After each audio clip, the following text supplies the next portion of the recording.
Hello guys. இன்னைக்கு நான் உங்ககிட்ட ஒரு ரியல் லைஃப் ஸ்டோரி தான் ஷேர் பண்ண போறேன். ஒரு ஃப்ரெண்டு பத்தி, அவளோட லைஃப் பத்தி. நம்ம பார்க்குறோம்ல, நெறைய பேர் நமக்கு ரீல்ஸ் ஷேர் பண்ணுவாங்க. ஆர் நம்ம நெறைய பேருக்கு ரீல்ஸ் ஷேர் பண்ணிட்டு இருப்போம். அதனால அவங்க ஃபுல் டைம் ஃப்ரீயா இருக்காங்கன்னு அர்த்தமா? அது ஒரு எஸ்கேப்பா கூட இருக்கலாம் தானே? Maybe. Who knows? We always say empty mind is devil's workshop. இது ஒரு ப்ராவர்ப் தான் நீங்க நினைச்சிருந்தா அதுதான் தப்பு. நான் சொல்ல போற ஸ்டோரியில இருந்து உங்களுக்கே புரியும். கண்டிப்பா உங்க லைஃப்ல ஒருத்தவங்க ஞாபகம் வருவாங்க. ஆர் மேபி நீங்க தான் அந்த பர்சனா கூட இருக்கலாம். ஸோ எண்ட் வரைக்கும் பார்த்துட்டு உங்களுக்கு என்ன தோணுதுன்னு கமெண்ட்ல ஷேர் பண்ணுங்க. அண்ட் இந்த மாதிரி ரியல் அண்ட் சோல்ஃபுல் கண்டென்ட்டுக்கு சப்போர்ட் பண்ணணும்னா மறக்காம சப்ஸ்கிரைப் பண்ணிக்கோங்க. என்னோட ஃப்ரெண்ட் ஒருத்தி இருக்கா. அவ எப்ப பார்த்தாலும் எனக்கு ரீல்ஸ் ஷேர் பண்ணிட்டே இருப்பா. மார்னிங், ஆஃப்டர்நூன், ஈவினிங், நைட்னு நான் எப்போ இன்ஸ்டா ஓப்பன் பண்ணாலும் அவளோட ரீல்ஸ் லிஸ்ட் அவ்வளோ பெருசா இருக்கும். அதை பார்த்து முடிக்கிறதுக்குள்ளே எனக்கு என்னோட டே முடிஞ்சிடும் போல. அதுக்கு ரியாக்ட் பண்ணலன்னா வேற கோச்சுப்பா. அதுதான் அதில் ஹைலைட்டே. ஸோ அதுக்காகவே உட்காந்து நான் ரீல்ஸ் எல்லாம் பார்த்து அதுக்கு ரியாக்ட் பண்ணிட்டு இருப்பேன். ஒரு 2 டேஸாக அவளோட ரீல்ஸ்லாம் எதுவுமே வரல. ஸோ என்னாச்சு, என்னடா ரீல்ஸே வரல, ஆளையே காணுமேன்னு சொல்லிட்டு பார்த்துட்டு இருந்தேன். ஒரு 1 வீக்காக நோட்டீஸ் பண்ணேன். 1 வீக்காகவுமே எந்த ரீல்ஸும் வரல. ஸோ சரி என்னாச்சுன்னு சொல்லி கால் பண்ணி கேட்டுடலாம் அப்படின்னு சொல்லிட்டு அவளுக்கு கால் பண்ணேன். கால் பண்ணிட்டு என்னடி ரீல்ஸ் எதுவுமே வரல, என்னாச்சு, ஆளை காணுமே அப்படின்னு சொல்லிட்டு கேட்டேன். அவள் என்னடான்னா, நான் என்னோட வாழ்க்கையில் உருப்பட போகிறேன், அதனால நான் இன்ஸ்டா அன்இன்ஸ்டால் பண்ணிட்டேன் அப்படின்னு சொன்னான். எனக்கு ஒரு சைட் பெருமையாக இருந்துச்சு. ஆல்சோ ஒரு சைடில் ரீல்ஸ் தொல்லை இருக்காதுன்னு நிம்மதியாகவும் இருந்துச்சு. இருந்தாலும் நம்ம அப்படியே சும்மா விட்டுருவோமா? என்ன மாற்றம் வந்துச்சுன்னு சொல்லிட்டு தெரிஞ்சுக்கணுன்ட்டு நான் அவட்ட வந்து கேட்டேன். சரி இப்போ அதே ஆஃபீஸ் தானே, இல்லை வேற ஆஃபீஸ் ஜாயின் பண்ணிட்டியா, எப்படி, என்ன லைஃப் எல்லாம் எப்படி போகுதுங்கிற மாதிரி கேட்டேன். அப்போ அவ சொன்னா, ஒர்க்கா, சீச்சி அதெல்லாம் இல்லை, இப்போலாம் நான் வந்து யூடியூப் ஷார்ட்ஸ் பார்க்க ஆரம்பிச்சிட்டேன்னா.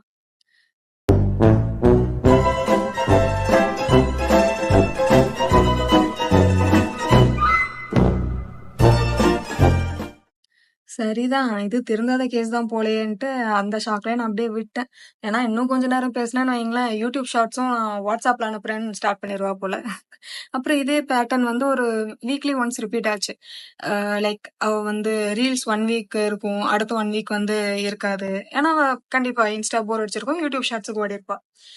இருந்தாலும் அவ ஏதோ மனசுக்குள்ள கஷ்டப்படுறாளோன்னு எனக்கு தோணுச்சு. பட் அவ வெளிய சொல்லாம இருக்காளோ அப்படின்னும் நினைச்சேன். அதனால சரி அவள நேர்ல போய் பார்த்துடலாம் அப்படின்னு சொல்லிட்டு ஒரு நாள் நான் அவ வீட்டுக்கு போனேன். அப்பவும் அவ பெட்ல படுத்து மொபைல் தான் நோண்டிட்டு இருந்தா. ஆனா என்ன பார்த்ததும் ஓடி வந்து ஒரு ஹக் கொடுத்து பேச ஆரம்பிச்சவ தான். பேசுறா பேசுறா பேசிட்டே இருக்கா. மூவில சொல்ற மாதிரிதான். பேசினா பேசினா பாம்பே ஏர்போர்ட் வர்ற வரைக்கும் விடாம பேசிட்டே இருந்தான்ற மாதிரி. பட் அன்னைக்கு ஃபுல்லா பேச சிரிச்சுட்டே இருந்தோம். ஒரு நாளாச்சும் நீ என்ன பார்க்க எங்க வீட்டுக்கு வர்றியா? நான் தான் எப்ப பார்த்தாலும் உன்ன பார்க்கறதுக்கு வந்துட்டே இருக்கேன்னு சொன்னேன். அதுக்கு அவளோட அம்மா சொன்னாங்க, இங்கேயும் அவ சும்மா தான் இருக்கா. நீ எப்ப வேணாலும் கூட்டு போய் உங்க வீட்லயே வச்சுக்கோ அப்படின்னு சொன்னாங்க. அது அது கொஞ்சம் ரூடா தான் இருந்துச்சு.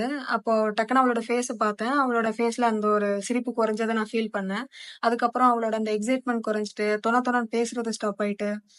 அந்த டைம்ல அவள எதுவும் கேட்டு கஷ்டப்படுத்த வேணாம்னு சொல்லிட்டு நான் அப்போ அப்படியே விட்டேன். ஸோ ஒரு 2 டேஸ்க்கு அப்புறமா அவளே எனக்கு கால் பண்ணா. ஃபார் தி ஃபர்ஸ்ட் டைம் அவ அழுற குரல நான் கேட்டேன். என்ன அறியாம எனக்கும் கண்ணுல கண்ணீர் வந்துச்சு. அத எப்படி டிஸ்கிரைப் பண்றதுன்னே தெரியல. ஏன்னா எப்பவுமே சிரிச்சு பேசுற ஒரு பெர்சன் நம்மகிட்ட அழுறப்போ, நம்ம அத வந்து எப்படி ரியாக்ட் பண்றதுன்னே தெரியாது. அ எப்படி ஆறுதல் சொல்றதுன்னும் தெரியல. என்ன ரீசன்னும் தெரியல. கம்ப்ளீட் பிளாங்க் ஆயிட்டேன். அதுக்கப்புறம் அவளே ஓப்பன் அப் ஆனா. இந்த மாதிரி அவங்களோட கம்பெனில வந்து ப்ராஜெக்ட்ஸ் எதுவுமே இல்லன்னு சொல்லிட்டு சடனா நெறைய பேர லே ஆஃப் பண்ணிட்டாங்க. ஒரு 3 மந்த்ஸா நான் வீட்ல தான் இருக்கேன். வேலை பார்க்குறப்போ இருந்த பாசம், அந்த ஒரு மரியாதை எதுவுமே நான் வேலைக்கு போறது ஸ்டாப் ஆன அப்புறம் எங்க வீட்ல வந்து இல்ல. அதே மாதிரி என்ன யாரும் ட்ரீட் பண்ண மாட்றாங்க. எனக்கு ஏதோ தனியா இருக்கிற மாதிரியே இருக்கு அப்படின்ற மாரி சொன்னா. அதுவும் இல்லாம எங்க வீட்லயே வந்து ஏதோ என்ன பாரமா பார்க்குறாங்களோன்னு தோணுது. வாழ்றதுக்கே விருப்பம் இல்ல. மைண்ட்ல என்னெல்லாமோ தோணிட்டே இருக்கு. அகைன் ஜாப் ட்ரை பண்ணிட்டு இருக்கேன். ஆனா எதுவும் இன்னும் செட் ஆகல. என்ன பண்ணன்னு தெரியலன்னு சொல்லி அழுதா. அந்த டைம்ல என்ன சொல்லி அவளுக்கு ஆறுதல் சொல்றதுன்னு எனக்கு ஒண்ணுமே ஓடல. இப்போ டெய்லி என்னலாம் பண்றன்னு கேட்டேன். அ எதுவுமே பண்றதில்ல. சும்மா தான் இருக்கேன்னு சொன்னா. ஸோ அவட்ட வந்து நான் கேட்டேன், ஏதாவது கோர்ஸ் எடுத்து படிக்கலாம்லன்னு கேட்டேன்.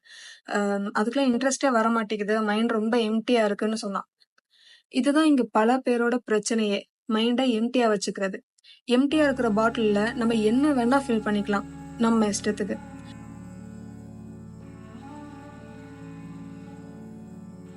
அப்புறம் கொஞ்ச நாள் அவளோட பெயின்ஸ் அண்ட் ஸ்ட்ரகிள்ஸை கால் பண்ணி சொல்லுவா. அது அப்படியே பிஸ்னஸ் ரிலேட்டட் ஐடியாஸ் ஷேர் பண்ணுறதா மாறுச்சு. ஒரு நாள் அவள் கால் பண்ணி, நான் ஒரு ஸ்டார்ட் அப் ஆரம்பிக்கலான்னு இருக்கேன்.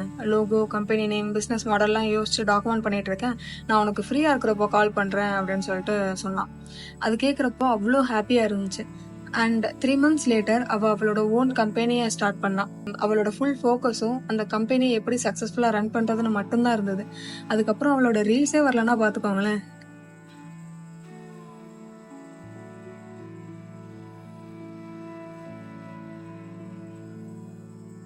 இந்த ஸ்டோரி இப்போ நான் எதுக்கு ஷேர் பண்றேன்னா, நம்மள நிறைய பேர் மென்டலி நிறையவே கோத்ரூ பண்றோம். எல்லாரும் எல்லாமே வெளியே சொல்றதும் இல்ல. சிரிச்சு பேசுறவங்களுக்குள்ள நிறைய பெயின் இருக்குங்கிறத என் ஃப்ரெண்டை பார்த்து தான் நான் புரிஞ்சுக்கிட்டேன். ஆல்சோ அவ எந்த கோலும் வச்சுக்காதப்போ டெவில் தான் அவளோட மைண்ட்ல ரூம் போட்டு ஸ்டே பண்ணிருந்துச்சு. The moment she realised and started to chase her goal, அவ மைண்ட்ல இருந்து டெவில ரூம் காலி பண்ணிட்டு ஏஞ்சல் வந்து ஸ்டே பண்ணிருச்சு. ஒரு சின்ன conversation can change a lot. So உங்க ஃப்ரெண்ட்ஸோட லைஃப்ல என்ன நடக்குது, அவங்க என்ன கோத்ரூ பண்றாங்கன்னு மனசை விட்டு பேசுங்க. அதுவே உங்களுக்கும் சரி அவங்களுக்கும் சரி ரிலாக்ஸ்டா ஃபீல் ஆகும். மைண்ட்ல கண்டதை போட்டு அடைக்காம உங்களுக்குன்னு ஒரு கோல் செட் பண்ணுங்க. அதுக்காக உங்க மைண்டோட எஃபர்ட்டை போட ஸ்டார்ட் பண்ணுங்க. உங்க லைஃபும் கண்டிப்பா மாறும்.